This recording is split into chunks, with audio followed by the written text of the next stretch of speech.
অবশ্যই এবার আমরা নজর রাখবো কোচবিহারের বক্সিরহাটের দিকে, কারণ অবশ্যই কোচবিহার একটা বড় ফ্যাক্টর, যাতে কোনো রকম অশান্তি না হয় সেই চেষ্টা কিন্তু কমিশনের তরফ থেকে করা হচ্ছে। কিন্তু বক্সিরহাটে উত্তেজনার খবর পাওয়া যাচ্ছে। ঠিক কি ঘটেছে বক্সিরহাটে জানার চেষ্টা করব। শুভঙ্কর আমাদের প্রতিনিধি রয়েছেন আমাদের সঙ্গে। শুভঙ্কর, ঠিক কি ঘটেছে, কি পরিস্থিতি এই মুহূর্তে? সোনিয়া, দেখো, কোচবিহার জেলার বক্সিরহাট থানার অন্তর্গত বারোকোদালি এক গ্রাম পঞ্চায়েতের হরিরহাট এলাকা।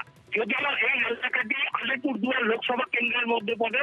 এই হরিরহাট এলাকায় তৃণমূলের অস্থায়ী যে নির্বাচনী কার্যালয় ছিল, সেই নির্বাচনী কার্যালয় আজ ভোর রাতে আগুন দিয়ে পুড়িয়ে দেওয়ার অভিযোগ উঠেছে। তৃণমূলের যেটা অভিযোগ, বিজেপি আশ্রিত দুষ্কৃতীরা ভোর রাতে ভয় পেয়ে এই অস্থায়ী নির্বাচনী কার্যালয়ে আগুন দিয়ে পুড়িয়ে দিয়েছে। এলাকায় পরিবেশ অশান্ত করতে এবং সাধারণ মানুষের মধ্যে ভয় ভীতি সৃষ্টি করতে বিজেপি আশ্রিত দুষ্কৃতীরা এমনটাই ঘটিয়েছে বলে তৃণমূলের অভিযোগ। যদিও বিজেপি নেতৃত্ব অভিযোগ অস্বীকার করে জানিয়েছে এখানে তৃণমূলের একাধিক গোষ্ঠী রয়েছে, তাদের গোষ্ঠী কুন্দলের ফলেই এই আগুন লাগার ঘটনা ঘটেছে। খবর পেয়ে ঘটনাস্থলে গিয়েছে বক্সিরহাট থানার পুলিশ, তবে আপাতত পরিস্থিতি নিয়ন্ত্রণে। সোনিয়া, বেশ শুভঙ্কর, আমরা প্রত্যেকটা প্রান্তর দিকে নজর রাখার চেষ্টা করব। আলিপুরদুয়ার, জলপাইগুড়ি, কোচবিহার বিভিন্ন প্রান্তের দিকে আমরা নজর রাখছি।